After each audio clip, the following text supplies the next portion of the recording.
Hello my friends, Paul here in the RoJoBe Music Workshop, and welcome to part 4 and the final part of the classical guitar mini restoration, refurbishment, call it what you like. Basically the guitar was brought into me just for a re-string, but upon inspection I found two things. First of all, it had been previously strung up with steel strings, they were still on it, and they were black, so they'd been on it for a long time, but you do not put steel strings on a classical guitar, nylon strings only. It's just not built for it. It's not strong enough to withstand the tension of a set of steel strings, so it's supposed to be nylon. So the first thing I did as soon as I inspected it was took all the tension off the strings to stop the thing from imploding. And you know, it had caused the bridge to kind of lift up and bring a bulge behind the bridge.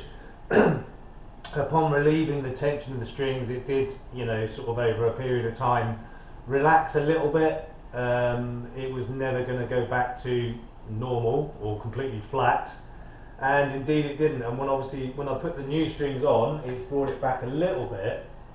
It's nowhere near as bad as it was before. I mean, it is still there. We have still got a bulge here, and the bridge is kind of lifted and tilting forward. Nothing I can do about that, and I'm not going to. Anyway, so the guitar is finished now, with all the strings on. So that's just, let's see if I can get a close up on that, how the strings look at the bridge end, how we kind of attach the strings on. So the string comes down here, goes through the hole in the bridge, back over, and then looped round twice. Although in the case of the treble E string, I've wrapped it round 3 times to stop it slipping out, and then through into the headstock, through the holes in the tuning pegs, I guess you call them, and then all of the holes on this side are on this side, and the holes here are along this side. So the string needs to wind in towards the center, and that's what it's doing on all of those. And yeah, it's come together nicely. I mean, just looking at the fretboard, how great that looks now. I mean, it's all basically one color. I really don't understand what was going on with that different coloring. I mean, certainly like the last 4 or 5 spaces of fretboard between the frets here and either side of the frets for the first 4 or 5 as well, just kind of a lighter coloration. But now that it's all been oiled, it's all the same color, all the same shade. So a little bit strange what was going on there, but anyway, that issue has been resolved. So I spent some time off camera getting it in tune. This is actually the next day, because nylon strings take a long time to settle down and stay in tune. So I've been sort of tuning it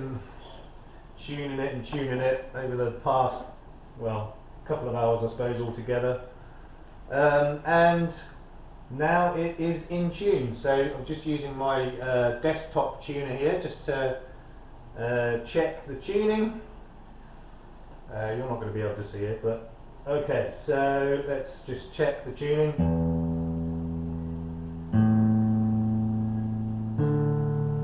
Get it A's a little bit flat now.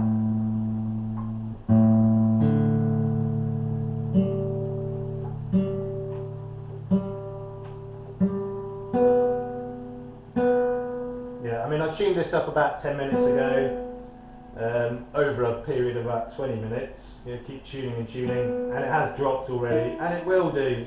These nylon strings just keep on dropping until they finally settle down. And depending on how often you use your guitar, it can be a few hours, few days, few weeks with these nylon strings.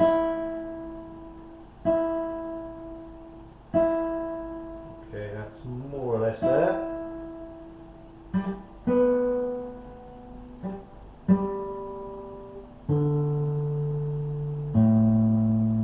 Paint's a little sharp, but that's fine. Okay, so it's all finished, and I'm just going to check down the neck, which which I did check while it had the steel strings on, and yeah, there's a slight underbow, and really the frets are very uneven, but I'm not doing a fret job on this.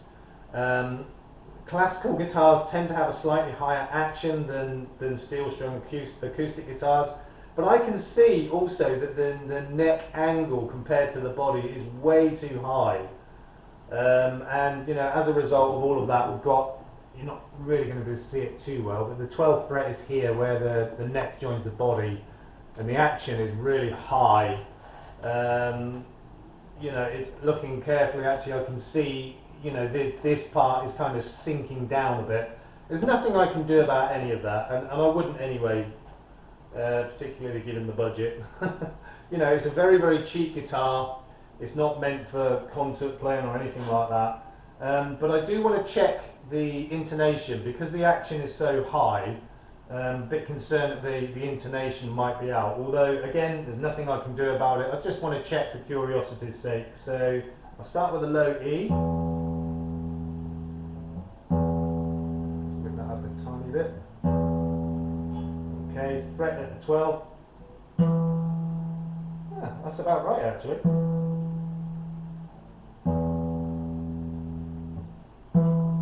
It's actually a shade flat, if anything. I was concerned that all the strings would be sharp because of the high action on the strings. You have to press it down quite a bit.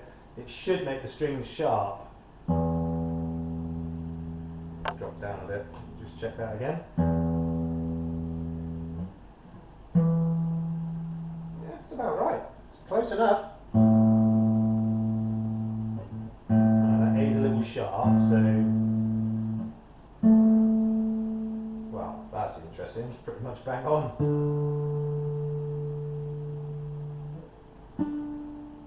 Yeah, the D's a little sharp. Not much.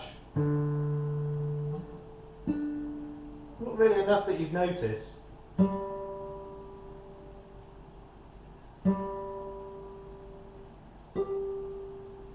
G's about spot on. It's actually maybe a tad flat. A little bit flat.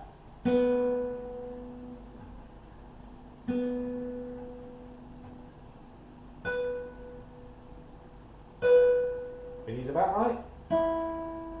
High E.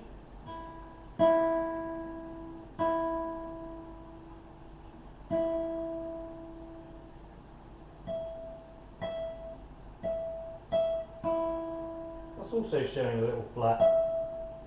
Well, that's quite interesting. The D, the G and the high E strings are all showing a little bit flat, which is surprising. If anything, I would have expected them to show sharp.